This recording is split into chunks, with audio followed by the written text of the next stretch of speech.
dari Universiti Kebangsaan Malaysia dan Universitas Islam Negeri Sultan Haji Muhammad Idris Samarinda. Ada Dayang Nur Izzah, Hanifah Tarisa, dan Saudara Muhammad Ilham dan Muhammad Hanif, perwakilan dari Universiti Kebangsaan Malaysia dan Universitas Islam Sultan Haji Muhammad Idris Samarinda. Namun demi kelancaran kegiatan kita pada hari ini, izinkan saya membacakan beberapa aturan yang berlangsung pada hari ini. Yang pertama, setiap pembicara atau pembentang akan diberi masa selama kurang lebih 15 sampai dengan 20 menit.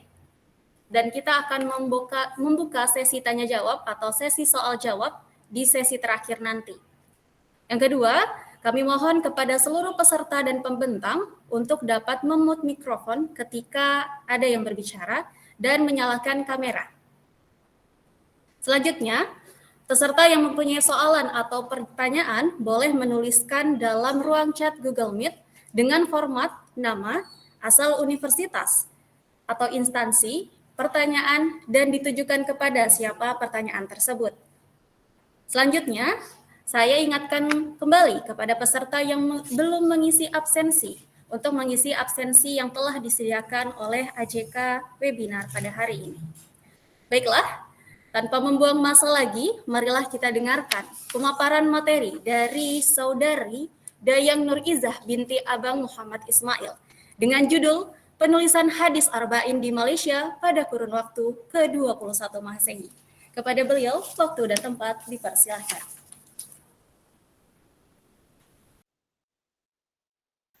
Bismillahirrahmanirrahim. Alhamdulillahirabbil alamin wassalatu wassalamu ala asyrafil anbiya'i wal mursalin wa ala alihi wa sahbihi ajma'in. Assalamualaikum dan selamat pagi diucapkan kepada moderator serta rakan-rakan yang dikasihi sekalian. Saya, Dayang Nur Izzah binti Abang Muhammad Ismail dari Universiti Kebangsaan Malaysia akan membentangkan satu artikel yang bertajuk Penulisan Hadis Arba'in di Malaysia pada kurun ke-21 Masihi, iaitu pada tahun 2001 sehingga kini. Okay, next slide. Baiklah, untuk bahagian pengenalan, Al-Arba'in menurut bahasa bermaksud 40, manakala Al-Arba'in Al-Nawawiyah merujuk kepada kitab hadis 40 yang telah dikarang oleh Imam Al-Nawawi. Seterusnya,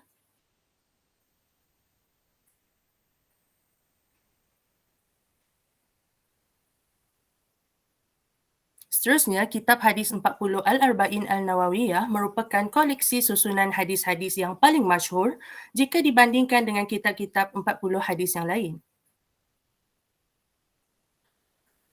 Umumnya, kitab ini mengandungi 40 buah hadis walaupun pada hakikatnya jumlah hadis yang terdapat di dalam kitab tersebut adalah sebanyak 42 hadis. Seperti yang kita sedia maklum, kitab ini juga telah menjadi salah satu kurikulum asas kepada pondok pesantren di Indonesia. Bukan itu sahaja, terdapat nilai-nilai pendidikan Islam yang boleh digarap daripada kitab ini iaitu nilai ibadah, nilai ihsan dan nilai dakwah. Keunikan kitab ini ialah terdapat pembentukan dan makna kata perintah yang mempunyai makna intrinsik dan majazi sekaligus meningkatkan khazanah sastra Arab ketika mempelajarinya. Seterusnya beralih kepada metod kajian. Pengkaji menggunakan metod kualitatif iaitu menggunakan analisis kandungan dan kaedah kepustakaan.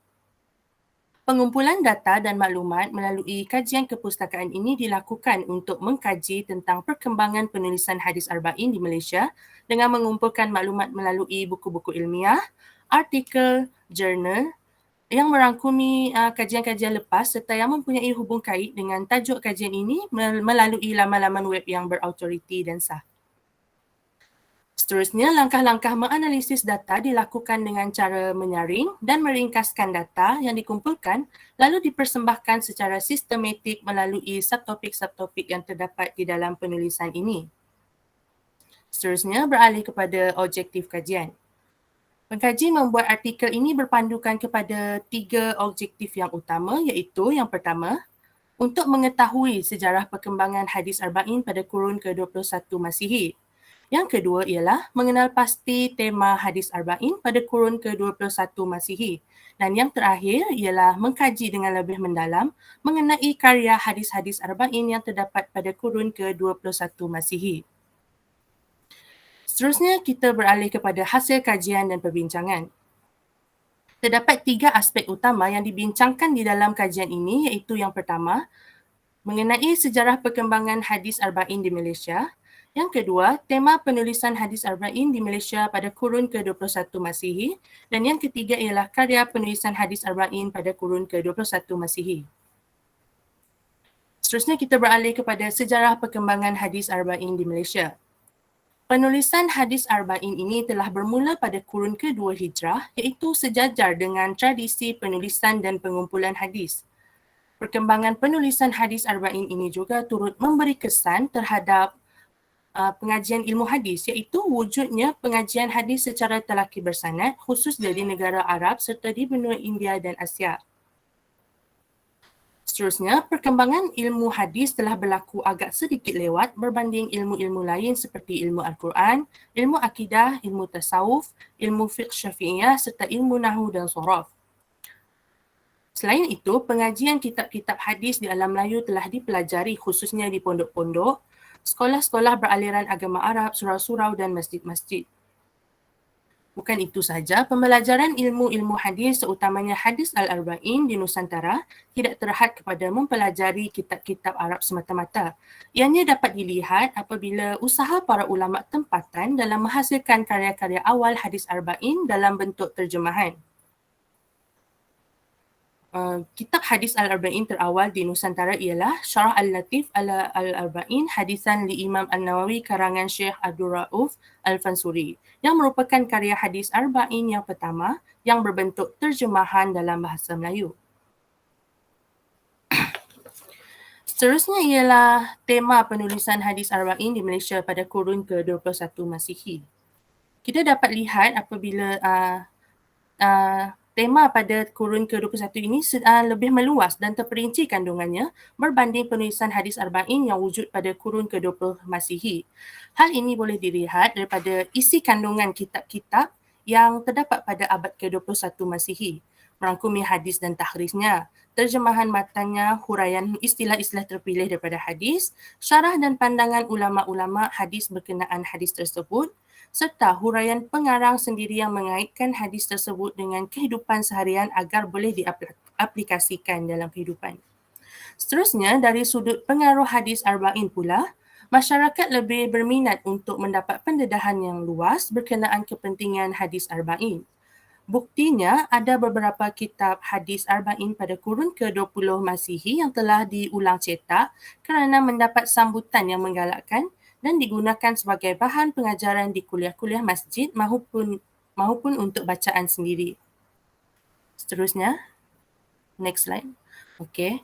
Seterusnya ialah karya penulisan hadis Arba'in pada kurun ke-21 Masihi. Terdapat banyak karya penulisan hadis Arba'in pada kurun ke-21 Masihi, namun penulis hanya menyenaraikan 10 buah kitab oleh kerana kesukaran untuk mencari maklumat mengenai kitab-kitab yang lain di dalam internet. Jadi untuk yang pertama, kitab Hadis 40 oleh Abdul Al-Qahar Hassan. Kitab ini telah menghuraikan sebanyak 40 hadis karya Imam An-Nawawi meliputi hadis dan takhrijnya. Pengertian kepada hadis tersebut mengistimbatkan fikrah-fikrah, hukum-hukum dan lain-lain yang terkandung di dalam hadis berkenaan. Di samping menghuraikan istilah-istilah yang terdapat di dalam hadis, menerangkan amalan yang perlu dilaksanakan oleh setiap Muslim. Yang kedua ialah syarah hadis 40 Imam Nawawi, iaitu Asas-Asas Ilmu Islam oleh Ibnu Amrullah Yusuf. Kitab ini merupakan huraian kepada hasil karya Mustafa Al-Bugha dan Muhyiddin Mistah. Hadis-hadis yang terdapat di dalam kitab ini mengambil rujukan daripada kitab Sahih Bukhari dan Muslim dan ada sesetengah hadis yang sengaja tidak dicantumkan ke semua sanadnya supaya lebih mudah untuk dihafal. Seterusnya, huraian buku ini juga meliputi kepentingan hadis, kosakata dalam hadis, fiqh al-hadis dan natijahnya. Yang ketiga ialah Al-Kafi Syarah Hadis 40 oleh Dr. Zulkifli bin Muhammad Al-Bakri. Buat pengetahuan, Dr. Zulkifli Al-Bakri menamakan kitab ini dengan nama Al-Kafi yang memberi makna mencukupi. Metodologi syarahan kitab Syarah Hadis 40 ini didahului dengan biografi Imam Nawawi dan keistimewaan kitab Al-Arba'in Nawawiyah berserta dengan beberapa syarahnya. Selain itu, susunan isi bagi kitab ini merangkumi tajuk, matan hadis, terjemahan hadis dalam bahasa Melayu, biografi ringkas perawi hadis, keistimewaan hadis, pandangan ulama berkaitan hadis, sebab urut hadis, hadis al-nabawi dan istifadah hadis serta aplikasi hadis dalam kehidupan. Next. Untuk yang keempat ialah Hadis 40 oleh Muhammad Fauzi bin Awang. Kitab ini adalah karangan Yahya Sharifuddin An-Nawawi dan terjemahannya oleh Muhammad Fauzi bin Awang. Karya terjemahan ini menghimpunkan hadis-hadis yang terkandung di dalam kitab Al-Arba'in An-Nawawiyah. Huraiannya bersifat ringkas kerana penulis ingin menjadikan kitab tersebut mudah difahami oleh para pelajar yang baru berjinak-jinak dalam bidang hadis. Yang kelima ialah Hadis 40 oleh An-Nawawi dan pengajarannya oleh Muhammad Farid Ravi bin Abdullah dan Muhammad Norzi Nasir. Dari aspek susunan isi kandungan kitab pula terdiri daripada matan hadis, terjemahan hadis, takhrij ringkas dan pengajaran hadis. Terdapat juga penambahan dari segi aspek pengisian hadis daripada kitab asal Hadis 40 Imam Nawawi, iaitu penulis turut meletakkan takhrij hadis yang lengkap pada tajuk baru selepas mensyarahkan 40 hadis Imam Nawawi tersebut. Penulis juga turut meletakkan Al-Manzumah Al-Baiquniyah bagi memudahkan pembaca memahami ilmu hadis. Yang keenam ialah Hadis 40 Imam Nawawi oleh Muhammad Bukhari. Pengarang juga memulakan susunan isi hadis dalam kitab dengan meletakkan matan hadis berserta terjemahan dan mengasingkan syarah hadis kepada 4 subtopik, iaitu kedudukan hadis, sebab timbulnya hadis, intisari hadis dan tafsir hadis. Pengarang juga membuatkan pelbagai pendapat ulama dalam membahaskan syarah berkenaan hadis-hadis tersebut. Di samping itu, pengarang juga meletakkan dalil daripada ayat-ayat Al-Quran bagi menguatkan lagi syarahannya. Seterusnya. Yang ketujuh ialah Tadabbur Hikmah Hadis 40 Imam An-Nawawi oleh Dr. Rozaimi Ramli. Buku ini dipersembahkan untuk umat akhir zaman sebagai panduan dalam menjalani kehidupan seharian. Kesemua hadis di dalam buku ini ditadaburi dan dirungkai untuk difahami makna yang terkandung di sebaliknya. Kitab ini juga bukanlah kitab syarah kepada Al-Arba'in An-Nawawiyah, sebaliknya ia merupakan satu ulasan yang lebih mendalam serta dipersembahkan dalam bentuk yang berbeza dengan buku hadis 40 yang sedia ada. Yang ke-8 ialah Hadis 40 Imam Nawawi oleh Dr. Zahazan Muhammad dan Muhammad Zakaria. Bagi metodologi penulisan untuk kitab ini, penulis meringkaskan hadis iaitu tidak menyertakan sanad-sanad hadis pada teks bahasa Arab. Namun sanad-sanad hadis disertakan dalam bahasa Melayu. Tujuannya adalah supaya mudah untuk dihafal. Setiap hadis dalam kitab ini diiringi dengan pelbagai foto, gambar dan grafik agar dapat mengukuhkan lagi isi kandungan serta hujah hadis. Yang ke-9 ialah Paksi 40 Imam Nawawi oleh Ainun binti Muhammad dan Arif Saleh bin Rosman. Kitab ini telah dihasilkan dengan mengemukakan teks asal sebagaimana yang telah terdapat pada kitab asal Al-Arba'in An-Nawawiyah. Pengarang turut menyertakan terjemahan dan mengetengahkan biodata ringkas para perawi yang terdapat dalam kitab tersebut. Seterusnya, pengarang juga memberikan pandangan mereka iaitu menerusi tips hadis sebagai panduan ringkas kepada pembaca. Dan yang terakhir ialah Hadis 40 Imam Nawawi versi Braille oleh Ahmad Yunus Muhammad Nur. Kitab ini merangkumi 42 hadis Arba'in yang dikarang oleh Imam Nawawi dan dicetak dalam bentuk tulisan Braille oleh UKM Holding Sendirian Berhad. Buku ini dihasilkan agar dapat membantu golongan OKU cacat penglihatan terutamanya untuk membaca, memahami serta mendalami hadis 40 yang merupakan sumbangan besar Imam Nawawi dalam bidang hadis.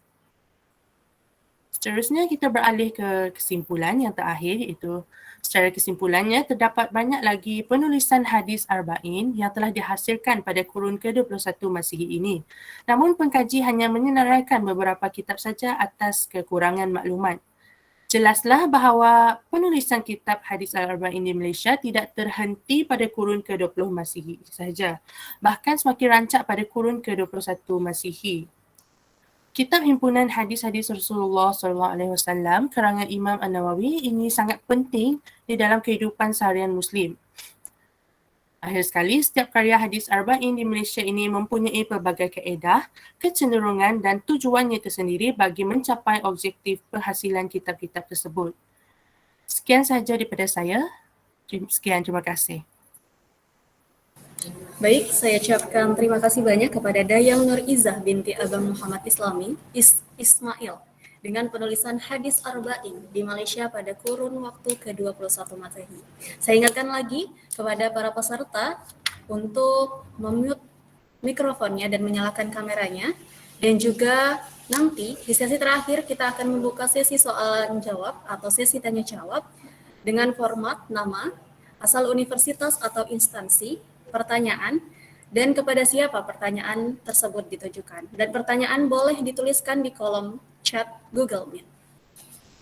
Saya ucapkan juga selamat datang dan selamat bergabung bagi kawan-kawan yang baru saja bergabung di ruang sesi sidang selari ruang 4. Baik, langsung saja kita dengarkan pembentangan dari pemateri kita yang kedua, yaitu Saudari Hanifah Tarisa dengan judul Kontribusi Kiai Lutfi Fatullah dalam Penyebaran Hadis di Indonesia. Kepada beliau, kita silahkan.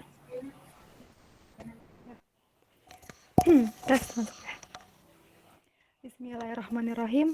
Innal hamdalillah nahmadu wa nasta'inuhu wa nastaghfiruhu wa na'udzu billahi min syururi anfusina wa min sayyiati a'malina may yahdihillahu fala mudhillalah wa may yudlil hadiyalah. Wa asyhadu an la ilaha illallah wahdahu la syarikalah wa asyhadu anna Muhammadan abduhu wa rasuluh. Rabbi sadri wa yassir li amri wa hlul 'uqdatam min lisani yafqahu qawli. Rabbi zidni ilma warzuqni fahma. Yang saya hormati kepada kawan-kawan semua yang berada di Google Meet ini yang telah berkenan meluangkan waktunya untuk hadir dalam webinar Tafsir dan Hadis Nusantara. Insya Allah dalam kesempatan kali ini saya Hanifah Tarisa Budianti, perwakilan dari Universitas Islam Negeri Sultan Haji Muhammad Idris, akan memaparkan tentang kontribusi Kiai Ahmad Lutfi Fatullah dalam penyebaran hadis-hadis Nabi di Indonesia. Sebelum saya mengulas tentang kontribusi-kontribusi beliau, mari kita kirimkan terlebih dahulu Al-Fatihah untuk Kiai Ahmad Lutfi Fatullah yang wafat pada tanggal 11 Juli 2021 kemarin. Al-Fatihah.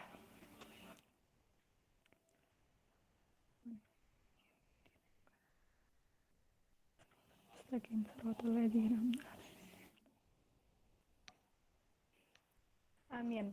Semoga kontribusi Kiai Lutfi Fatullah yang akan saya paparkan nanti bisa menjadi amal jariah bagi beliau dan amal ibadah yang diterima di sisi Allah. Amin ya rabbal alamin. Ya.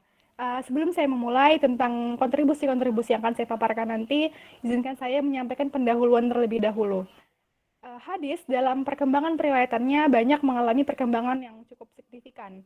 Jika pada masa Nabi, hadis hanya mengalami sebagai interaksi atau sebagai mubayin, penjelas ayat terhadap ayat Al-Quran, dan juga penjelas sebagai permasalahan atau problem yang terjadi di sekitar umat, kemudian para sahabat mengerti, mengingat, dan menghafal apa yang diterima Nabi, maka di periode kedua, hadis mulai mengalami perkembangan.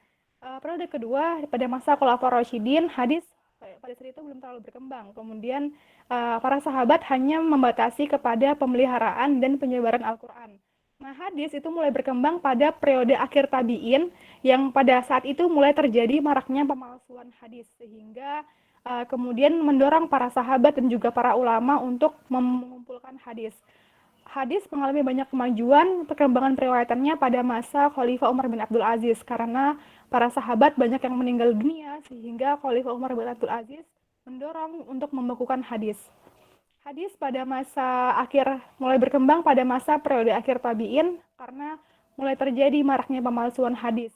Dan juga perkembangan pada abad ketiga Hijriyah hingga ke-10 Hijriyah, hadis Nabi mulai berkembang yang itu dihimpun oleh para ulama dalam 6 kutubus sitah yang kita kenal ya, seperti 6 macam kitab hadis standar, Sahih Bukhari, Sahih Muslim, Sunan Abu Daud, Sunan Tirmizi, Sunan An-Nasai, dan Sunan Ibnu Majah. Kegiatan penyebaran hadis tetap berlanjut hingga pada masa abad ke-4 sampai ke-10 Hijriyah. Ya, pada abad ke-10 Hijriyah, hadis mulai berkembang, mulai terjadi pemeliharaan, penambahan, dan pensyarahan hadis. Dan itu dimulai disusun oleh para ulama terdahulu, yaitu kitab Ilmu Hadis Ibnu Katsir, Al-Syaukani, Ibnu Khuzaimah, Imam Syafi'i, Imam Malik, dan lain-lain. Nah, di masa sekarang pada abad 14 Hijriah, hadis Nabi mulai berkembang. Jika dahulu hadis Nabi hanya berkembang pada bentuk kitab-kitab atau buku yang disusun oleh para ulama, maka di masa sekarang hadis Nabi berkembang memanfaatkan zaman yang semakin canggih, teknologi yang semakin canggih. Nah, salah satu ulama yang memanfaatkan peran teknologi canggih pada masa sekarang ini adalah Kiai Ahmad Hifatullah. Kiai Ahmad Hifatullah dikenal sebagai ulama Betawi yang terkenal, yang disegani, yang banyak berkhidmat untuk kepentingan dakwah Islam dan umat Islam. Selama hidupnya, beliau cukup produktif dan dedikasinya beliau dalam menyebarkan hadis Nabi sangat bermanfaat dan dibutuhkan oleh masyarakat Indonesia dan juga para penuntut ilmu di Indonesia. Sehingga dalam presentasi kali ini kita patut mengapresiasi dan juga menjadikan teladan bagi Kiai Ahmad Hifatullah dalam menekuni suatu bidang ilmu agama, terutama hadis, agar kita semua bisa meneladani dan juga turut menghasilkan karya yang berguna bagi khazanah peradaban umat Islam. Setelah itu, kita akan masuk kepada biografi Kiai Ahmad Hifatullah. Ya, bisa lihat di slide bahwa Ahmad Hifatullah lahir pada tanggal 25 Maret 1964 di kawasan Kuningan, Jakarta Selatan. Ia adalah putra asli Betawi yang lahir dari pasangan Haji Fatullah dan Haji Nafisah. Ahmad Lutfi tergolong sebagai keturunan ulama besar. Ya, jadi Ahmad Hifatullah ini mempunyai seorang kakek yang bernama Guru Mukni yang merupakan seorang ulama karismatik asal Betawi yang terkenal pada era awal tahun 1900-an. Sejak kecil, Ahmad Hifatullah ini mulai dididik oleh orang tuanya dan juga kakeknya tentang pemahaman ilmu agama. Kakeknya, Guru Mukni, sangat mendorong Kiai Hifatullah ini menjadi seorang ulama seperti dia. Sehingga berkat tekad, doa, dan juga pendidikan keimanan oleh orang tua dan juga kakeknya, maka Kiai Ahmad Hifatullah ini menjadi seorang ulama, terus juga menjadi seorang yang paham tentang ilmu agama, lulus pesantren, dan bisa mendapatkan kesempatan kuliah belajar di luar negeri. Tempat tinggalnya berada di Kompleks Masjid Baitul Mukni, Jalan Gatot Subroto, Kaf 26, Kuningan, Jakarta Selatan. Ya, kita masuk kemudian kepada riwayat pendidikan. Riwayat pendidikan Kiai Ahmad Hifatullah ini, ya bisa next slide. Ya, jadi Kiai Ahmad Hifatullah ini memulai pendidikannya di SDN 01 Kuningan Timur, Jakarta. Kemudian melanjutkan di Pondok Pesantren Modern Gontor Ponorogo tahun 1983 di Jawa Timur. Dan kemudian Kiai Hifatullah ini melanjutkan kuliahnya di Universitas Damaskus, Syria dan meraih gelar S1 jurusan hadis dan tafsir hadis pada tahun 1989. Gak lepas dari itu, Kiai Ahmad Hifatullah ini tetap melanjutkan pendidikannya di program meraih gelar master di program studi jurusan usul fikih dan di Jordania University pada tahun 1990 dengan tesis dan lulus pada tahun 1995 dengan tesisnya berjudul Rumus Al-Tadis fi Ulum Al-Hadis li Al-Jabari Tahqiq wa Dirasat. Kemudian Kiai Hifatullah melanjutkan pendidikan S3-nya di Universitas Kebangsaan Malaysia, jurusan ilmu hadis, meraih gelar doktor tahun 1998 dengan disertasinya berjudul Kajian Hadis Kitab Zurat Al-Nasihin. Bisa teman-teman lihat dari riwayat pendidikannya bahwa Kiai Ahmad Hifatullah ini cenderung menekuni suatu bidang ilmu agama, terutama bidang hadis, sehingga kontribusi-kontribusi yang akan saya paparkan nantinya juga berkaitan dengan hadis-hadis yang beliau sebarkan dan ajarkan kepada masyarakat Indonesia. Ya, next slide. Nah, Kiai Hifatullah merupakan ulama hadis yang disegani, cerdas, dan mampu membaca perkembangan zaman. Ya, ini adalah pernyataan bagi siapapun yang membaca ataupun sedang meneliti profil beliau, bahwa Kiai Hifatullah ini merupakan ulama hadis yang sangat disegani, terutama disegani di kalangan perguruan tinggi dan juga di kalangan masyarakat, karena kontribusi beliau dalam menyebarkan hadis Nabi itu nggak cuma di kalangan jenjang yang lebih tinggi, namun juga menyasar kepada masyarakat-masyarakat sekitar di Indonesia. Cerdas dan mampu membaca perkembangan zaman, ya, karena nanti kontribusi yang akan saya paparkan juga berkaitan bahwa Kiai Hifatullah ini menyebarkan hadis Nabi dengan dunia digitalnya, memanfaatkan perkembangan teknologi yang canggih, kemudian juga menyebarkan hadis Nabi dengan platform-platform dunia digital. Next slide. Ya, ini merupakan kontribusi Kiai Ahmad Hifatullah yang akan saya paparkan. Yang pertama adalah mendirikan pusat kajian hadis, yang kedua menciptakan perpustakaan Islam digital, yang ketiga rutin mengisi majelis taklim, dan yang keempat adalah mengisi kajian kitab kuning Sahih Bukhari. Next slide. Ya, ini adalah kontribusi yang pertama adalah mendirikan Pusat Kajian Hadis PKH. Nah, didirikan pada tanggal Sabtu 17 Mei 2008 dan terinspirasi oleh Pusat Studi Quran milik Kroasia. Ini disampaikan oleh beliau langsung bahwa ia terinspirasi oleh Pusat Studi Quran milik Kroasia, maka jika ada Pusat Studi Quran di Indonesia, maka juga harus ada Pusat Kajian Hadis di Indonesia. Pendirian ini dilatar belakangi oleh lemahnya kajian hadis di Indonesia pada era awal tahun 80 sampai 90-an, minimnya ahli hadis di kalangan ulama dan cendekiawan, minimnya jurusan ilmu hadis ataupun mahasiswa hadis, dan minimnya buku-buku hadis di perpustakaan Indonesia.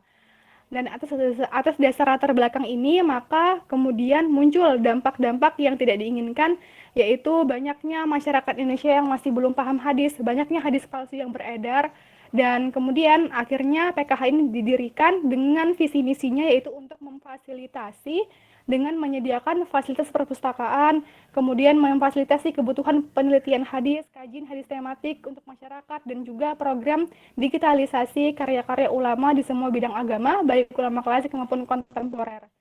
Adapun dalam program kerja dari PKH sendiri itu merupakan digitalisasi Al-Quran hadis berbasis komputer, website, dan Android yang dikembangkan, dan juga kegiatan PKH sekarang adalah fokus memberikan pelatihan cara membuat digitalisasi hadis bagi mahasiswa yang sedang PKL ataupun mengadakan workshop berbayar. Di samping itu, Yayasan PKH juga menyediakan asrama tahfiz yang sedang dibangun saat ini. Jadi PKH ini terbagi dua kantor pertama ada di Jakarta sebagai kantor pusat dan juga sebagai lembaga penelitian hadis. Yang kedua adalah yayasannya yang berada di Bogor, yang ini adalah untuk digitalisasi dan juga lembaga penelitian hadis juga. Ya, next slide. Kontribusi kita masuk kepada kontribusi yang kedua, yaitu menciptakan perpustakaan Islam digital. Nah, ini bisa teman-teman cari di website perpustakaanislamdigital.com, yang dimana ini kurang lebih sama seperti Waktabas Syamela, Wakfea, yang itu isinya adalah software yang berisi tentang kitab-kitab hadis yang terdiri dari 6.000 jilid kitab klasik dan kontemporer dengan bertemakan hadis, fikih, akidah, usul fikih, sejarah, tarbiyah, dan lain-lain. Ini merupakan ada suatu terobosan dan juga suatu kontribusi yang beliau lakukan agar siapapun yang ingin mencari kitab-kitab referensi bagi para penuntut ilmu dan juga para ulama bisa mengunjungi website perpustakaanislamdigital.com yang bisa teman-teman cari di Google. Dan penggunaan ini cukup mudah, karena hanya dengan modal tunjuk lalu klik, maka kita bisa mendapatkan kitab referensi yang kita inginkan. Dan juga, salah satu mahasiswa Universitas Islam Negeri Sultan Haji Muhammad Idris yang sedang melaksanakan kegiatan PKL di PKH itu juga mendapatkan software yang kurang lebih sama seperti Maktabah Syamila, dan mereka juga diajari cara membuat aplikasi seperti aplikasi hadis tematik seperti misalnya 40 hadis tentang perempuan, 40 hadis tentang sains, 40 hadis tentang muamalah. Yang ini semua bisa teman-teman dapatkan di Google Play Store dan bisa diunduh secara gratis. Nah, jadi selain membuat perpustakaan Islam digital, Khairul Hifatullah ini juga membuat aplikasi-aplikasi hadis tematik yang itu bisa digunakan oleh masyarakat jika ingin mencari hadis-hadis yang berkaitan dengan tema. Nah, itu. Next slide. Kita masuk kepada kontribusi ketiga, yaitu adalah rutin mengadakan atau mengisi majelis ta'lim. Nah, di tengah kesibukan Khairul Hifatullah mengawasi PKH dan juga membuat perpustakaan Islam digital, mendigitalisasi Quran hadis, Khairul Hifatullah ini juga akrab dengan majelis ta'lim di masjid-masjid daerah Jakarta dan Bogor, khususnya di masyarakat sekitar. Apa yang dibahas dalam majelis ta'lim ini? Yang dibahas adalah kajian hadis yang dibahas yaitu bersifat tema hadis Arba'in Nawawi, Riyadhus Shalihin, hadis tematik, dan ilmu hadis. Nah, ini merupakan kajian-kajian yang dibahas dalam majelis-majelis ta'lim rutin dari Khairul Hifatullah dalam kepada masyarakat. Dan selain itu juga sebelum PKH itu berdiri, Khairul Hifatullah ini bersama dengan Ustadz Kinta yang merupakan salah satu pengurus PKH ini juga mengungkapkan bahwa sebelum PKH di Bogor itu beroperasi, Khairul Lutfi ini sering keliling Indonesia, terutama ke berbagai kampus-kampus Islam di UIN, IAIN, STAIN, dan juga di negara-negara tetangga untuk mengadakan seminar-seminar penelitian hadis dan juga mengajar hadis di berbagai universitas Islam. Dan juga dalam kunjungannya ke berbagai kampus Islam, Khairul Hifatullah ini juga memperkenalkan teknologi digitalisasi hadis. Dan selain dari perguruan tinggi, lembaga masyarakat setempat juga meminta untuk dikunjungi belajar tentang hadis. Lanjut kepada kontribusi keempat, yaitu mengadakan kajian kitab kuning Sahih Bukhari. Next slide. Ya, jadi ini adalah kontribusi keempat beliau, terutama di dalam masyarakat, bahwa beliau kajian kitab mengadakan dan juga menjadi narasumber di kajian kitab kuning Sahih Bukhari. Jadi kajian kitab kuning Sahih Bukhari ini adalah program acara dakwah yang mengulas isi kitab hadis Sahih Bukhari yang diproduksi hasil kerjasama TVRI dengan PKH, Pusat Kajian Hadis. Acara ini tayang setiap hari Jumat pada pukul 4 sampai 6 dan rutin dilaksanakan setiap hari Jumat juga.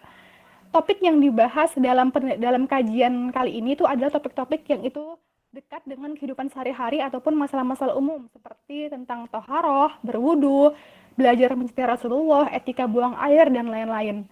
Kajian ini suasana cukup interaktif dan hangat yang bisa teman-teman saksikan di YouTube sendiri ya, bahwa Kiai Rifatullah ini selalu menyapa masyarakat sembari menjelaskan tentang hadis-hadis dengan bahasa yang ringan dan mudah dimengerti. Dan juga Kiai Rifatullah ini mengaitkan kehidupan sehari-hari dengan bahasa yang ringan sembari menyapa peserta terkait tema yang dibahas. Mungkin itu saja yang ingin saya sampaikan, sedikit penutup dari kajian kita dari presentasi saya kali ini tentang Kiai Ahmad Rifatullah. Jadi Kiai Ahmad Rifatullah ini adalah seorang tokoh hadis di Indonesia yang sangat produktif dan selama hidupnya ia dedikasikan untuk menyebarkan hadis-hadis Nabi melalui berbagai cara, baik non-digital maupun digital. Kontribusinya dalam menyebarkan hadis seperti mendirikan pusat kajian hadis, menciptakan perpustakaan Islam digital, dan juga aktif mengadakan majelis ta'lim baik dunia digital maupun non-digital, dan juga mengadakan kajian kitab kuning Sahih Bukhari ini. Tujuan lain adalah agar masyarakat Indonesia bisa mengenal, mengkaji, dan ikut menyebarluaskan hadis-hadis Nabi. Dan usahanya dalam menyebarkan hadis Nabi ini hingga kita bisa rasakan saat ini melalui karya-karyanya dalam bentuk buku ataupun dalam bentuk digital, harapannya bisa menambah semangat bagi kita semua dan kita semua bisa meneladani meneladani beliau untuk bisa mempelajari suatu ilmu, terutama ilmu agama, dan juga turut menghasilkan karya yang berguna bagi khazanah peradaban umat Islam. Terakhir, pesan yang pernah diucapkan dari Kiai Rifatullah ini bahwa perpustakaan Islam digital, websitenya yang ia buat dan PKH yang ia dirikan harus bisa dimanfaatkan sebaik mungkin oleh para mahasiswa karena para mahasiswa merupakan calon ulama. Sekian, saya Hanifah Tarisa Budianti. Jika ada kekurangan mohon dimaafkan. Wassalamualaikum warahmatullahi wabarakatuh. Waalaikumsalam warahmatullahi wabarakatuh. Disampaikan terima kasih kepada Saudari Hanifah Tarisah. Dengan materi tadi, judulnya Kontribusi Kiai Lutfi Fatullah dalam Penyebaran Hadis di Indonesia. Semoga bisa bermanfaat untuk kita semua. Baik, kawan-kawan, kita lanjutkan lagi dengan pemateri selanjutnya. Namun sebelum itu, saya ingatkan kembali kepada para peserta yang ingin bertanya oleh para pembentang kita atau pemateri kita pada hari ini, boleh menuliskan pertanyaannya di kolom komentar dengan format nama, asal universitas atau instansi, pertanyaan, dan kepada siapa pertanyaan tersebut ditujukan.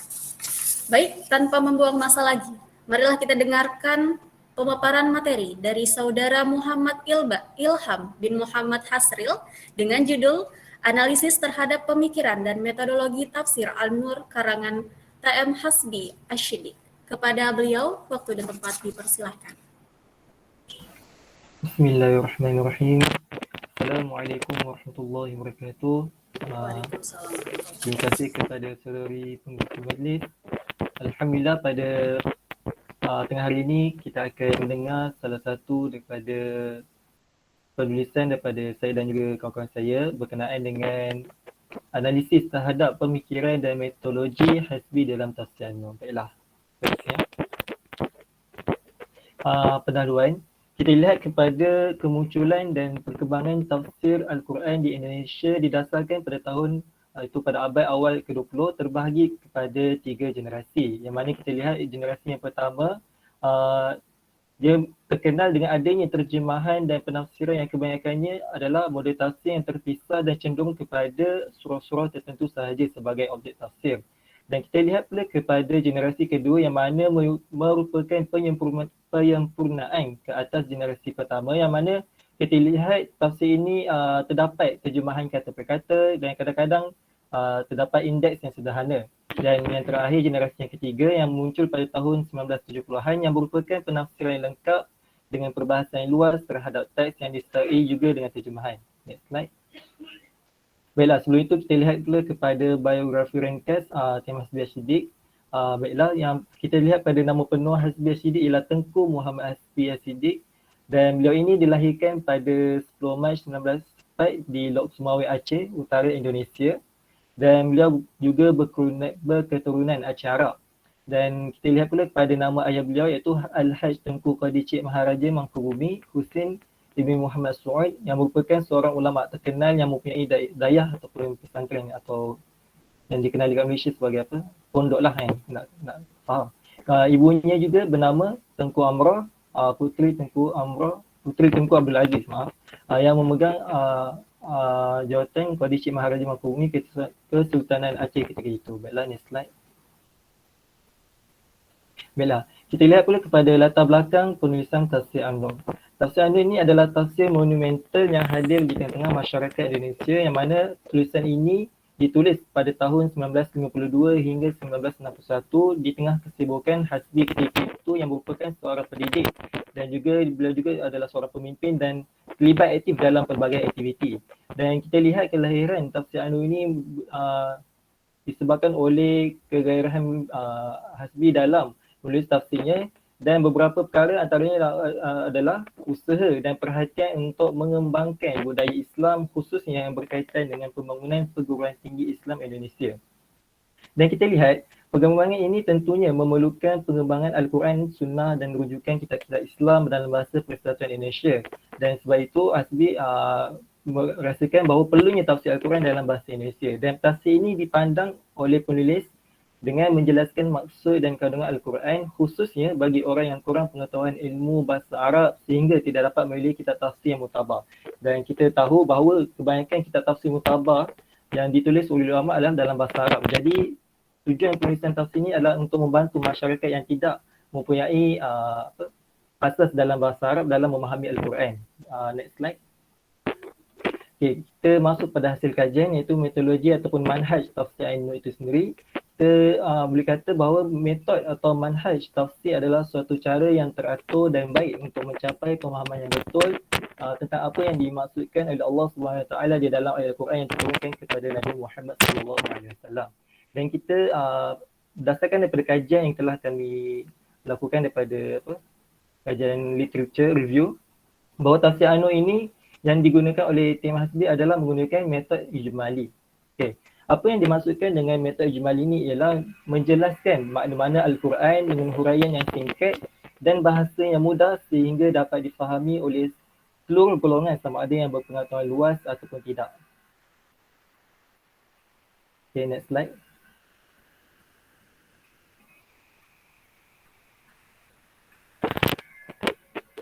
Okay. Hasbi juga menafsirkan dengan cara yang tersusun, iaitu dengan menyusun ayat dan surah mengikut urutan dan tertib di dalam mushaf Al-Quran sehingga kelihatan perkaitan antara makna satu ayat dengan ayat yang lain dan antara surah dan surah lain. Yang mana metode ijmali ini menafsirkan ayat-ayat Al-Quran dengan memfokuskan tentang permasalahan utama yang terkandung di dalam suatu ayat. Dan kita lihat bahawa ia bertujuan agar menghindarkan para pembacanya daripada terpesong dari maksud dan makna sebenar daripada ayat yang telah ditafsirkan. Dan kita lihat pada metod yang digunakan oleh Hasbi dalam tafsir ini juga terdapat metod maudu'i atau tematik. Hal ini kerana wujudnya usaha Tim Hasbi Ashidik dalam mengasingkan ayat-ayat dalam setiap surah ke dalam tema-tema utama. Walaupun begitu, Tim Hasbi menyatakan bahawa dalam karya tafsirnya menyebut dan menerangkan ayat-ayat yang berada dalam satu tema, tetapi beliau tidak menetapkan tema tertentu dalam suatu perbahasan. Oleh itu kita tidak boleh mengatakan bahawa tafsir ini secara keseluruhan ini adalah maudu'nya. Next slide.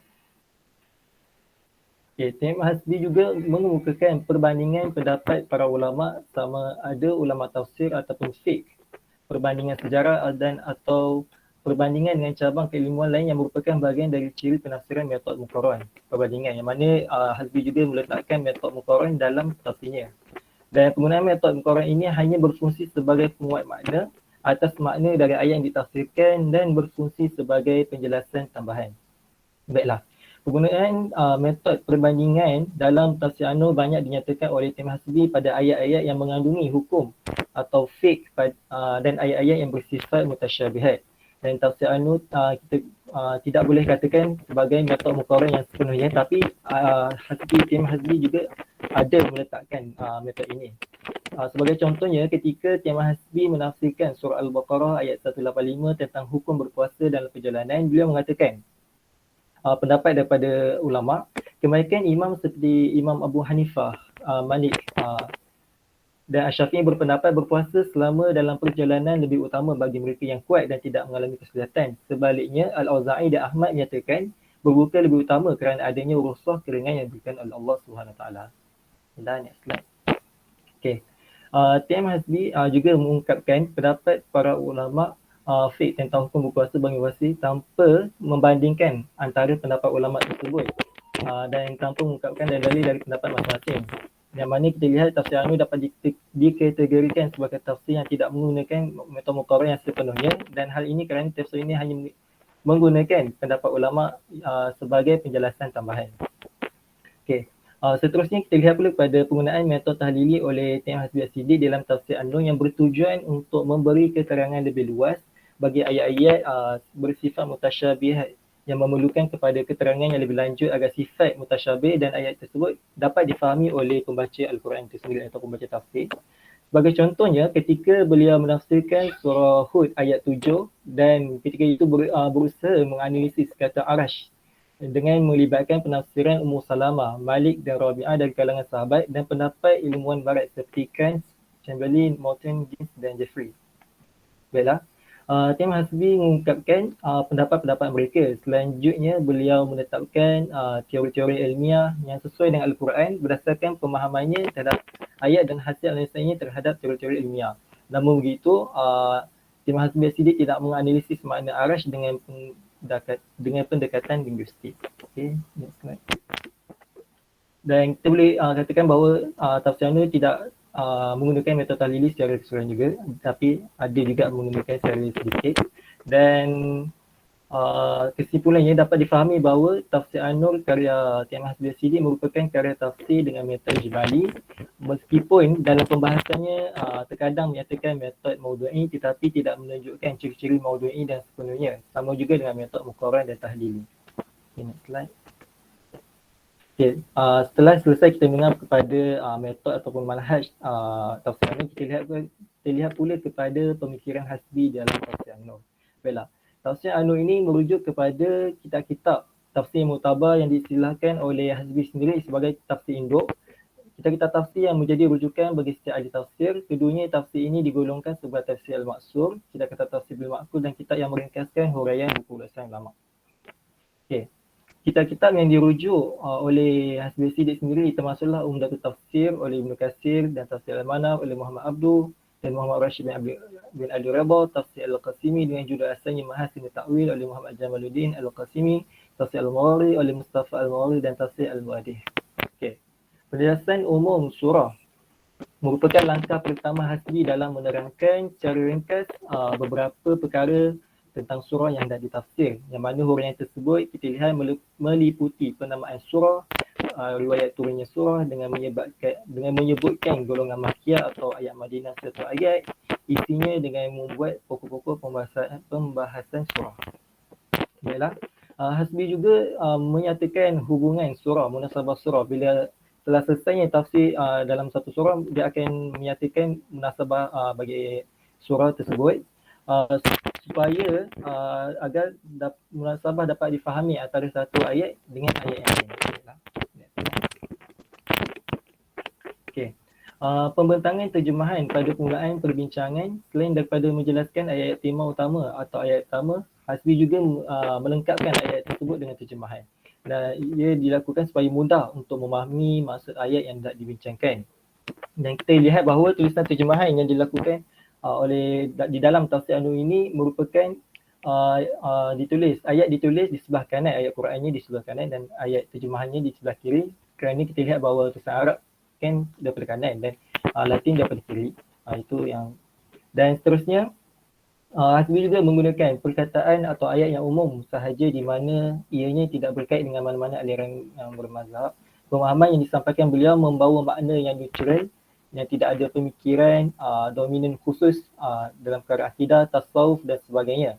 Dan tujuan Hasbi ini adalah untuk tidak mengelirukan para pembaca dengan huraian-huraian yang mengandungi kalimah yang tinggi. Maksudnya yang boleh berlaku salah faham terhadap apa yang ingin disampaikan. Dan pemikiran beliau yang disampaikan dalam kitabnya tidak mengkhususkan kepada perkara yang tertentu dan bersifat umum yang meliputi semua perkara dalam bidang tafsir.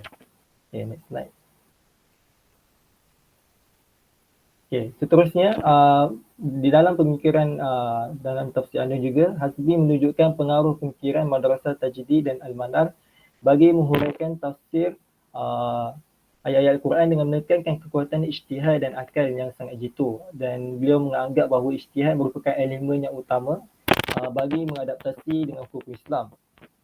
Dia juga sangat menolak perkara tahyul dan khurafat kerana ini dapat menghancurkan syariat Islam yang jelas bertentangan dengan ijtihad beliau yang aktif dan produktif. Sebagai contohnya, dia ada membahaskan tentang dakwah iaitu mengenai amal ma'ruf nahi munkar di dalam surah Ali Imran ayat 104. Beliau membahaskan apabila seorang Muslim itu menjalankan tanggungjawab kewajipan sebagai seorang Islam iaitu menyuruh kepada kebaikan dan mencegah kepada perkara mungkar, maka mereka tidak mudah ditembusi oleh golongan atau perkara yang sesat. Yang mana ulama berpendapat bahawa kebiasaannya seorang Muslim atau orang Islam itu sendiri yang memperbaiki diri mereka dengan melakukan amal soleh dan menjauhi perkara yang zarang.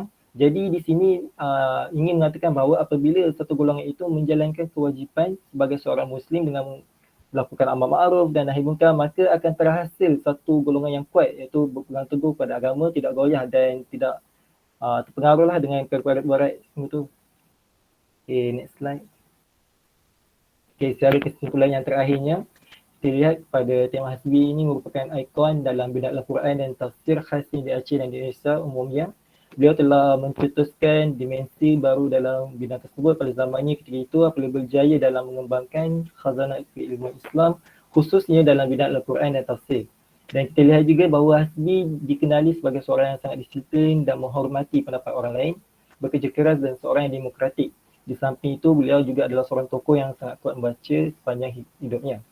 Dan karya yang dihasilkan oleh beliau termasuk dua karya monumentalnya dalam bidang Al-Quran dan tafsir selain daripada tafsir Ainu itu, iaitu tafsir Al-Quran Majid dan tafsir Al-Bayan. Salah satu tafsir yang telah ditulis oleh beliau. Dan yang terakhir, T.M. Hasbi juga adalah seorang mujtahid yang mengambil sistem yang berfikir efektif dan cenderung kepada persatuan. Baiklah. Itu sahaja pembentangan daripada saya dan ini dapat rujukan dalam slide. Okay. Itu sahaja. Assalamualaikum warahmatullahi wabarakatuh. Waalaikumsalam warahmatullahi wabarakatuh. Saya ucapkan terima kasih banyak kepada saudara Muhammad Ilham bin Muhammad Hasril atas penyampaian materinya. Baik kawan-kawan, selanjutnya kita akan mendengarkan pembentangan dari pemateri kita yang terakhir, yaitu saudara Muhammad Hanif bin Rizal dengan judul Manhaj Pentafsiran Tuan Guru Ni Aziz dalam karya tafsir 3 Qul, yaitu surah Al-Ikhlas, Al-Falaq dan An-Nas. Kepada saudara Hanif, waktu dan tempat dipersilakan.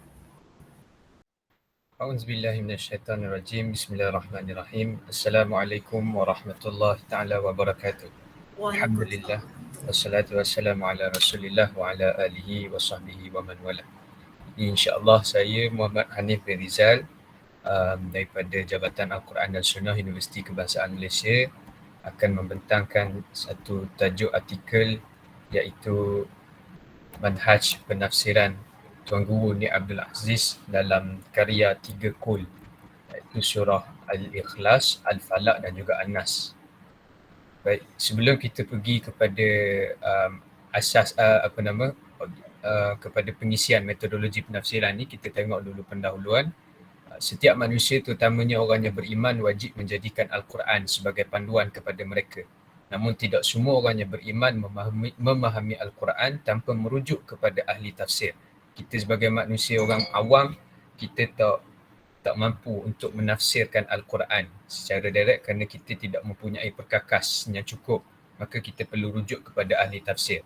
Ahli tafsir iaitu ramai para ilmuwan Islam sama ada zaman semasa ataupun zaman silam telah bertungkus lumus dalam menafsirkan ayat-ayat Al-Quran, berpaksikan kepada manhaj-manhaj yang disepakati oleh para ulama dalam usaha untuk memberi kefahaman terhadap orang awam.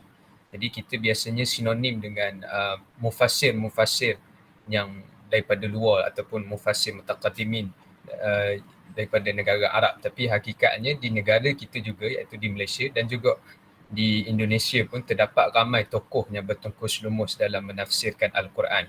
Dan di Malaysia ni antara yang terkenal ialah Tuan Guru Nik Abdul Aziz bin Nikmat.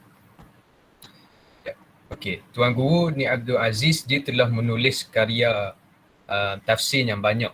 Tapi antara yang saya pilih adalah karya surah Al-Ikhlas, surah Al-Falaq dan juga surah An-Nas. Baik, metodologi kajian yang digunakan dalam kajian ini yang pertama menganalisis dokumen secara kepustakaan. Yang kedua mendapatkan data-data berkaitan dengan Tuan Guru Nik Abdul Aziz dan karya penulisannya. Tujuan dia adalah untuk mengenal pasti manhaj yang digunakan oleh para ulama dalam menafsirkan Al-Quran. Baik, sebelum kita pergi kepada metodologi, kita kenal dulu siapa Tuan Guru Nik Abdul Aziz bin Nikmat ni. Namanya adalah Nik Abdul Aziz bin Nikmat, dilahir dan menetap di Kampung Pulau Melaka, Kota Baru, Kelantan. Lahir pada 10 Januari 1931 dan meninggal pada 12 Februari tahun 2015 ketika beliau berusia 84 tahun. Pendidikan beliau memulakan pendidikan beliau di Sekolah Kebangsaan Kedai Lalat di Kota Baru, Kelantan. Kemudian meneruskan pengajiannya di Madrasah Ittifaqiyah Jetih Besut, Terengganu. Kemudian memulakan pengajian dia di peringkat universiti di Universiti Darul Ulum Deobandi, India.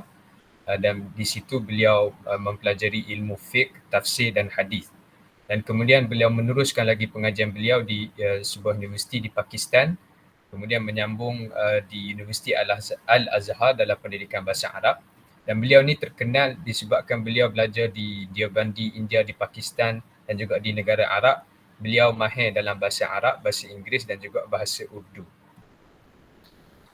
Baik, kita tengok kepada metodologi penafsiran yang digunakan pakai oleh Tuan Guru Nik Abdul Aziz. Secara umumnya, metodologi yang digunakan oleh Tuan Guru Nik Abdul Aziz ni adalah metodologi yang disepakati oleh para ulama, iaitu tafsir bil ma'thur dan tafsir bil ra'yi.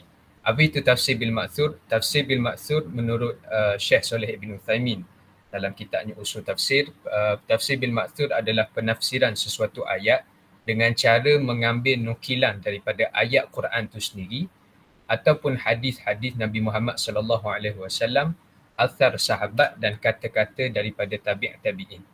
Manakala tafsir bil ra'yi menurut Abu Hayyan dalam kitabnya tafsir Bahrul Muhit, dia mengatakan tafsir bil ra'yi adalah penafsiran sesuatu ayat dengan ijtihad mufassir setelah mengetahui perkataan-perkataan bahasa Arab, uslubnya serta lafaz-lafaznya serta tidak bertentangan dengan nas-nasnya lain dan mengetahui asbab nuzul dan nasakh dan mansukh. Kalau kita buka dalam kitab yang ditulis oleh Syah Waliullah, kita ingat nama kitab dia, satu kitab Usul Tafsir, dia tambah satu lagi iaitu nasakh dan mansukh dan juga nizam Al-Quran, iaitu susunan surah. Itu juga menafsirkan surah berdasarkan susunan surah, termasuk juga dalam tafsir bil ra'yi. Baik, ini contoh metodologi tafsir bil ma'thur yang digunakan pakai oleh Tuan Guru Nik Abdul Aziz. Yang pertama dalam surah Al-Ikhlas, Tuan Guru Nik Abdul Aziz telah menafsirkan ayat ketiga dalam surah Al-Ikhlas yang berbunyi lam yalid wa lam yulad, yang bermaksud Allah itu tidak beranak dan tidak pula dia itu diperanakkan. Melalui ayat ini, Tuan Guru Nik Abdul Aziz telah membuat penafsiran dengan menjelaskan bahawa Allah itu Tuhan yang tidak berkehendak kepada anak dan tidak berkehendak kepada siapa apa-apa seperti manusia. Sejak dunia ini wujud, Allah sudah tersedia ada. Dia tidak pernah beranak melahirkan sesiapa dan dia tidak diperanakkan. Tuan Guru juga menafsirkan ayat ini dengan menunjukkan bahawa dialah hakikatnya yang menghidupkan dan mematikan. Kemudian beliau membawa firman Allah Subhanahu Wa Taala dalam surah Al-Baqarah yang bermaksud, tidakkah engkau pelik memikirkan wahai Muhammad tentang orang yang berhujah membantah Nabi Ibrahim dengan sombongnya mengenai Tuhannya, kerana Allah memberikan orang itu kuasa pemerintahan. Ketika Nabi Ibrahim berkata, Tuhanku ialah yang menghidupkan dan mematikan. Ala kulihan nak sebutnya Tuan Guru ni Abdul Aziz, ayat Al-Ikhlas lam yalid wa lam yulad ni diselarikan dengan ayat Al-Baqarah, iaitu Allah yang maha hidup, yang menghidupkan dan mematikan. Kalau kita kalau kita lihat secara sepintas lalu nampak macam kaitan dia tu agak jauh. Tapi sebenarnya kalau kita meneliti secara lebih mendalam, inilah yang ditafsirkan oleh para ulama. Lam yalid wa lam yulad, yang bermaksud Allah itu tidak beranak dan tidak diperanakkan, menunjukkan Allah itu yang terawal wujud dan dia tidak diakhiri dengan apa-apa penamat lah. Sebab itu salah satu nama Allah Subhanahu Wa Taala iaitu huwal awwal wal akhir. Allah itu yang awal yang akhir. Kata Al-Imam Al-Ghazali dalam kitabnya Maqsudul Husna, dia menyatakan maksud Allah yang terawal dan yang terakhir iaitu Allah itu yang wujud dan dia mewujudkan sesuatu. Dan ini yang cuba disampaikan oleh Tuan Guru Ni Abdul Aziz dalam karyanya dalam ayat khusus pada ayat ini. Yang kedua, surah Al-Falaq. Dalam surah Al-Falaq, Tuan Guru Ni Abdul Aziz menafsirkan ayat yang ketiga yang berbunyi wa min syarri ghasiqin idza waqab, iaitu kita memohon perlindungan daripada Allah daripada kejahatan malam apabila telah gelap gelita. Beliau menafsirkan ayat ini dengan selain daripada makhluk Tuhan yang jahat di atas muka dunia ini, kita juga diminta dilindungi daripada kejahatan malam yang gelap. Apabila dunia gelap, pelbagai perkara jahat akan berlaku, termasuklah yang tidak mampu dilihat dan yang mampu dilihat. Ini pendapat yang dipilih oleh Tuan Guru Ni Abdul Aziz. Secara hakikatnya, ulama membahaskan sebab apa Allah Subhanahu Wa Taala guna kejahatan, Allah samakan malam gelap gelita dengan kejahatan. Sebahagian ulama menyatakan kerana kejahatan ni biasa berlaku pada waktu malam. Dan kita pun sendiri secara familiarnya kita pun takut nak keluar malam sebab biasanya pada waktu tu kejahatan berlaku. Tapi ada pendapat yang kedua, pendapat daripada mufassir, Allah samakan kejahatan dengan malam tu kerana biasanya orang buat jahat ni dia buat dalam keadaan tersembunyi seperti malam. Tapi kalau kita lihat kepada Tuan Guru Ni Abdul Aziz, pendapat inilah yang dipilih, iaitu Allah menyamakan malam dengan jahat tu kerana kejahatan ni biasanya orang buat dalam keadaan sembunyi. Beliau lalu menafsirkan penggunaan ayat ini dalam kehidupan seharian. Beliau menggalakkan untuk sentiasa kita mengamalkan surah Al-Falaq ni. Beliau menafsirkan kekerapan untuk beramal dengan ayat ini dengan satu hadis Nabi SAW. Sesungguhnya Nabi SAW jika baginda berbaring ke tempat tidurnya pada setiap malam, baginda akan menadah tangan kemudian menghembuskan kedua tapak tangannya. Lalu baginda membaca Qul huwallahu ahad, Qul a'udzu birabbil falaq dan Qul a'udzu birabbin nas sampai habislah, bukan baca ayat yang pertama saja, baca sampai habis. Kemudian baginda akan menyapu dengan kedua tapak tangannya ke tubuhnya, bermula dari kepalanya dan wajahnya kemudian bahagian tubuhnya. Baginda melakukannya sebanyak 3 kali. Ini hadis yang digunakan untuk menafsirkan amalan wa min syarri ghasiqin idza waqab, memohon perlindungan daripada Allah Subhanahu Wa Taala. Seterusnya dalam surah An-Nas, Tuan Guru menafsirkan ayat yang terakhir dalam surah An-Nas dengan ayat yang ke-7 daripada surah Al-Fatihah. Ayat yang ke-6 surah An-Nas yang berbunyi minal jinnati wan nas, yang bermaksud kita memohon perlindungan daripada Allah, iaitu pembisik dan penghasut dari kalangan jin dan manusia. Beliau menafsirkan ayat di atas dengan ayat ke-7 daripada surah Al-Fatihah, siratal ladzina an'amta alaihim ghairil maghdubi alaihim waladdallin, iaitu orang siapa dia yang kita mohon perlindungan daripada manusia ni. Manusia yang kita mohon perlindungan adalah manusia yang ghairil maghdubi alaihim waladdallin, manusia yang dimurkai oleh Allah dan juga manusia yang sesat. Ini cara Tuan Guru Ni Abdul Aziz menafsirkan An-Nas dalam surah An-Nas tu ayat yang terakhir dengan surah Al-Fatihah ayat yang ke-7. Baik, seterusnya adalah contoh tafsir bi ra'yi. Tafsir bi ra'yi, Tuan Guru Ni Abdul Aziz menafsirkan ayat yang kedua dalam surah Al-Ikhlas, iaitu Allahus Samad, Allah yang menjadi tumpuan sekalian makhluk untuk memohon sebarang hajat. Perkataan As-Samad ditafsirkan dengan makna sebercukup. Seramai mana pun bilangan makhluk yang ada di muka bumi ini, semuanya berkehendak kepada Allah SWT. Allah SWT itu Tuhan yang serba ada dan segala apa yang di atas dunia ni datang daripadanya. Kalau kita lihat dalam kitab-kitab tafsir yang mu'tabar, yang kitab tafsir yang terdahulu, perkataan As-Samad tu sendiri pun pelbagai tafsiran daripada para ulama, sehingga setakat pengetahuan saya melebihi daripada 10 tafsiran. Dan tafsiran yang dipilih, ada yang kata As-Samad dengan maksud tidak berlubang, ada yang kata As-Samad dengan maksud yang maha hidup, macam-macam tafsiran lah. Tapi akhir sekali Tuan Guru Abdul Aziz memilih As-Samad ditafsirkan dengan makna serba cukup. Maka segala apa yang ada di muka bumi ni, kita perlu kembali kepada Allah Subhanahu Wa Taala. Seterusnya adalah dalam surah Al-Falaq, Tuan Guru Abdul Aziz menafsirkan ayat yang kedua, iaitu min syarri ma khalaq, daripada kejahatan makhluk yang dia ciptakan. Beliau menafsirkan makna kepada ayat ini adalah di atas dunia ni Tuhan yang menciptakan segala-galanya, sama ada makhluk yang baik ataupun makhluk yang jahat. Makhluk yang jahat dan buruk seperti ular, lalat dan sebagainya, dialah yang menciptakannya.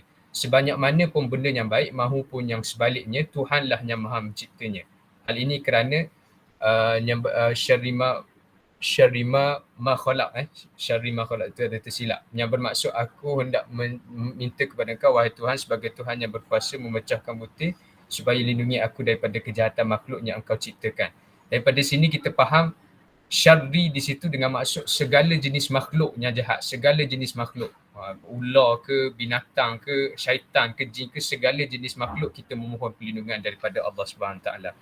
Dan ini tafsiran majoriti para ulama. Ada satu pendapat dalam kitab tafsir Ibn Kathir disebut Al-Hasan Al-Banna, dia kata maksud syarri ma khalaq, makhluknya jahat ni dikhususkan untuk syaitan dan jin sahaja. Ini pendapat minoriti, tetapi pendapat majoriti ulama seperti yang disebut oleh Abdul Rahman As-Sa'di dalam tafsir As-Sa'di, maksudnya segala jenis makhluk, termasuklah makhluk binatang dan juga makhluk jin pun semua termasuk. Ini yang dipilih oleh Tuan Guru Abdul Aziz.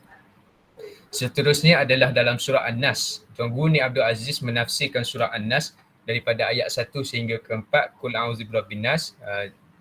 Baca sampai habislah sebab saya sentuh masa.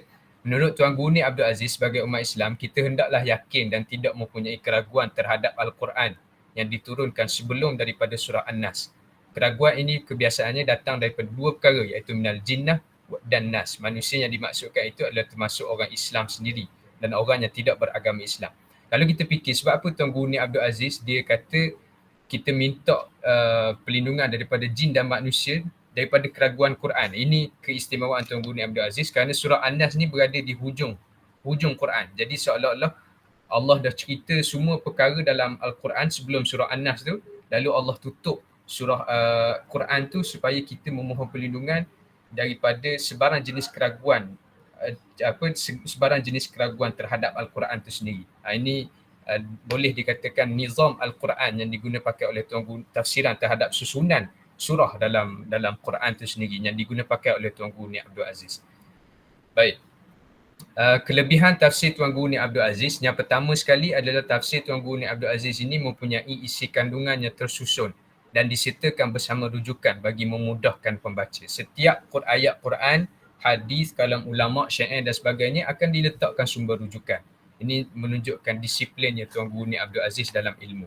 Seterusnya adalah karya yang mudah untuk difahami. Walaupun menggunakan dialek Kelantan, kebiasaannya digunakan dialek Kelantan, tetapi oleh kerana bahasanya diolah itu, pengisiannya diolah itu walaupun pada peringkat ilmiahnya tinggi, tapi beliau boleh menghuraikan dalam bentuk yang mudah difahami.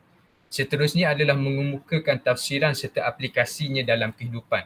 Beliau bukan sekadar membahas secara ilmiah, tetapi beliau menceritakan macam mana kita nak beramal dengan perbahasan yang telah dibahas oleh ulama, dengan tafsiran yang telah ditafsirkan oleh beliau dan juga para ulama.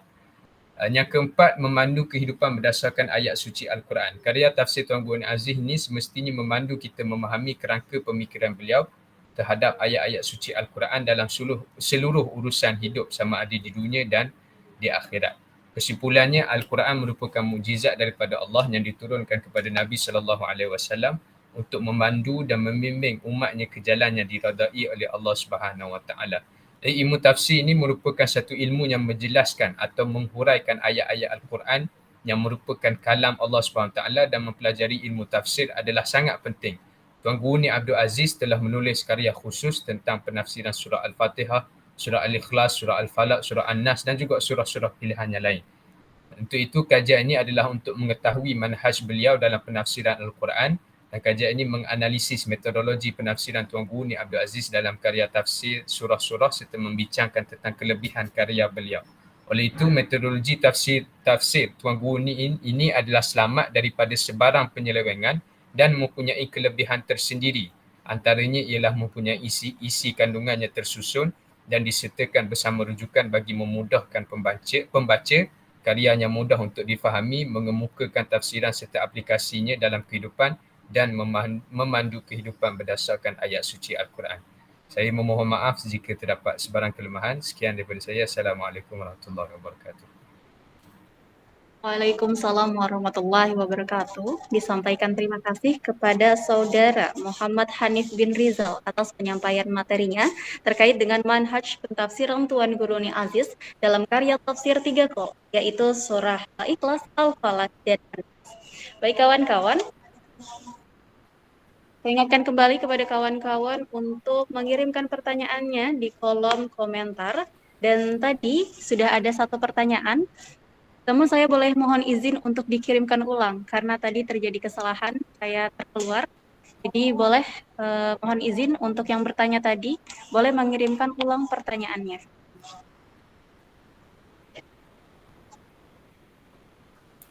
Orangnya dah keluar. Nak saya bacakan ke? Boleh. Mohon Humairah, silakan. Okey, daripada Nur Sofia, Assalamualaikum. Saya Sofia daripada UKM. Mahu bertanya kepada pembentang satu tadi iaitu Saudari Izzah.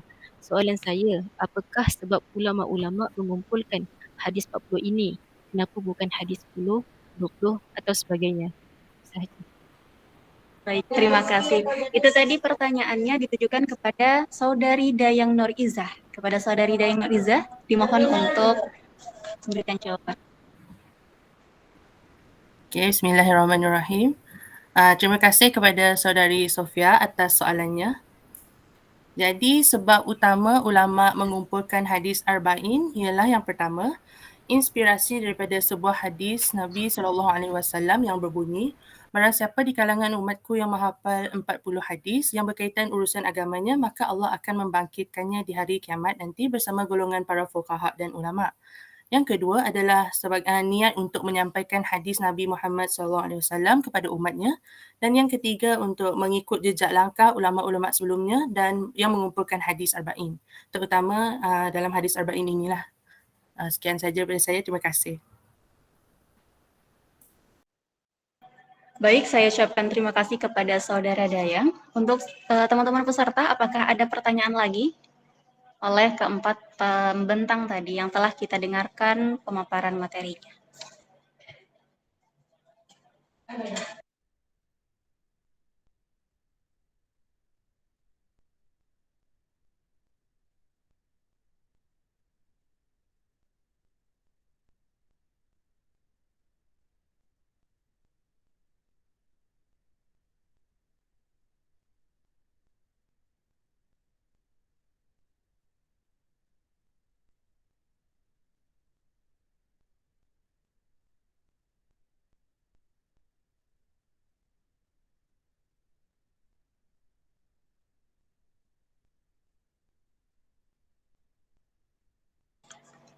Baik, kawan-kawan, mungkin belum ada pertanyaan. Jadi nanti ketika ada pertanyaan, boleh langsung hubungi saja para pembentangnya. Oke, saya ucapkan terima kasih banyak kepada keempat pembentang yang tadi telah memberikan dan memaparkan materinya terkait dengan materi-materi yang telah dipaparkan. Semoga saja materi-materi tadi dan tokoh-tokoh yang disebutkan tadi bisa menjadi motivasi kita untuk menjadi pemuda yang menghasilkan karya-karya bukan hanya di bidang tafsir atau hadis, namun juga di bidang-bidang lainnya. Sekali lagi saya ucapkan terima kasih banyak yang tak terhingga kepada para pembentang. Semoga selalu dalam keadaan sehat dan semoga materi-materi tadi bisa bermanfaat bagi peserta webinar Tafsir dan Hadis Nusantara 2.0. Terima kasih banyak. Sebelum saya akhiri, saya Mazidatul Saadah dari UIN Samarinda memohon maaf apabila ada kesalahan kata atau kesalahan penyebutan nama. Saya akhiri. Wabillahi taufiq wal hidayah. Assalamualaikum warahmatullahi wabarakatuh.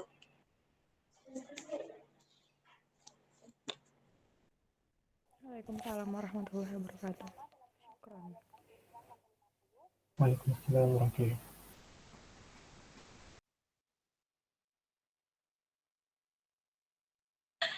wabarakatuh. Saya ingatkan lagi kepada para pembentang dan peserta, untuk tayangan ini boleh ditonton ulang nanti di YouTube UKM ataupun YouTube UINSI, karena nanti akan ada penayangan ulang. Terima kasih.